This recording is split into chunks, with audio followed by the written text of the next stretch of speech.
یہ رات جو ہے مخفی کیوں رکھی گئی؟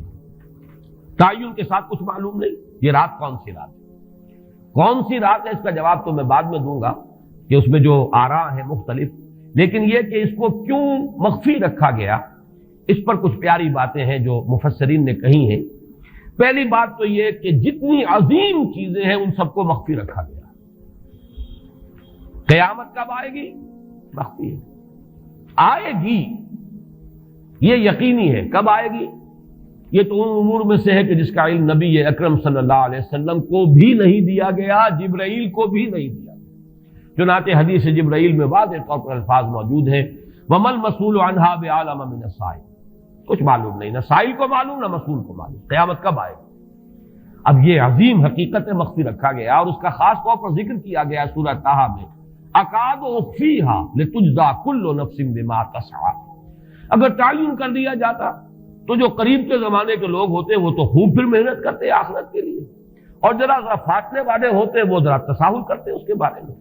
اس کو رکھا گیا ہے، تلوار لٹکی ہوئی ہے، کسی بھی وقت گر سکتی ہے، یہ جیسے گلوٹین کبھی اگر آپ نے دیکھا ہو جس طریقے سے کہ اس کا چھرا گرتا ہے، کسی بھی وقت گر سکتی ہے، لہذا ہر وقت چوکس رہو، چوکنے رہو، جیسے کہ صحابہ کرام کی شان معلوم ہوتی ہے بعض روایات سے کہ ذرا تیز ہوا چلتی تھی تو وہ سمجھتے تھے کہ قیامت آ گئی۔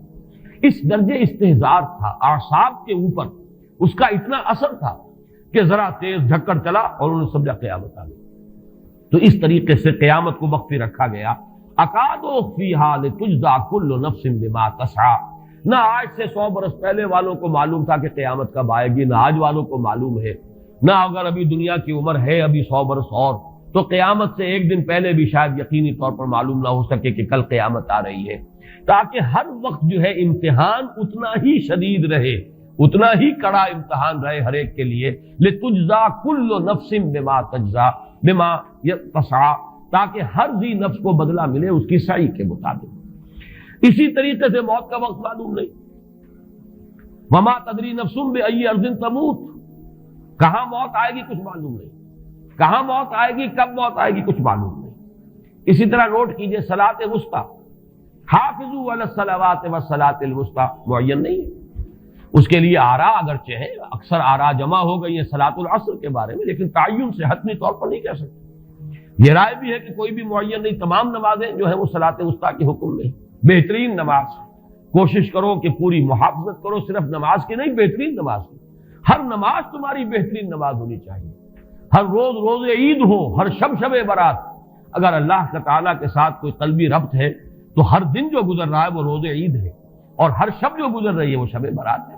لیکن اگر وہ کہ انسان کو غفلت ان کے قلب پر طاری ہے تو وہ عید کا دن بھی اس کے لیے ایک عام دن ہے، اور شب برات بھی اس کے لیے ویسی ہی ایک رات ہے جیسی کہ ہر روز آتی ہے اور چلی جاتی ہے۔ اس اعتبار سے اس کو بھی خاص جو ہے معین نہیں کیا گیا صلاۃ وسطیٰ کون سی ہے۔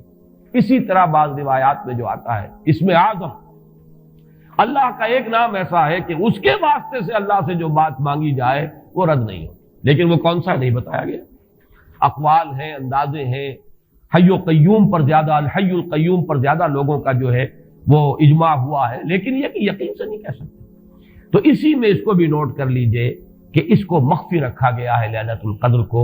لوگ زیادہ سے زیادہ محنت کریں، زیادہ سے زیادہ مشقت کریں، اس کے لیے جو بھی اس کی قدر و منزلت سے کسی درجے میں آگاہ ہے، وہ اگر معین ہی ہو جاتا کہ ایک شب یہ ہے تو پھر تو سب کے سب اس رات میں محنت کر لیتے، باقی راتیں جو ہیں وہ پھر سونی اور ویران گزرتی۔ لیکن یہ کہ مطلوب یہ ہے کہ زیادہ سے زیادہ راتیں آباد ہوں، زیادہ سے زیادہ راتوں میں ذکر ہو، عبادت ہو، دعا ہو، اس لیے اس کو مخفی رکھا گیا، یہ حکمت ہے۔ اس میں بھی ایک عجیب نکتہ ہے جو امام راضی رحمۃ اللہ علیہ نے بیان کیا ہے، اور حوالہ اگرچہ نہیں دیا اس حدیث کا، لیکن ایک روایت کے حوالے سے بات بیان کی ہے کہ اس کے ظاہر نہ کرنے میں بھی اللہ کی ایک شفقت اور رحمت ہے بندوں کے حق میں، اس لیے کہ اس کی قدر جتنی زیادہ ہے اتنی ہی اس کی ناقدری پر سزا ہوگی۔ اگر معلوم ہو کہ یہ شب ہے اور اس کی ناقدری کو انسان کرے تو گویا کہ پھر وہ اتنا ہی زیادہ مورد عقاب اور مورد سزا بن جائے گا۔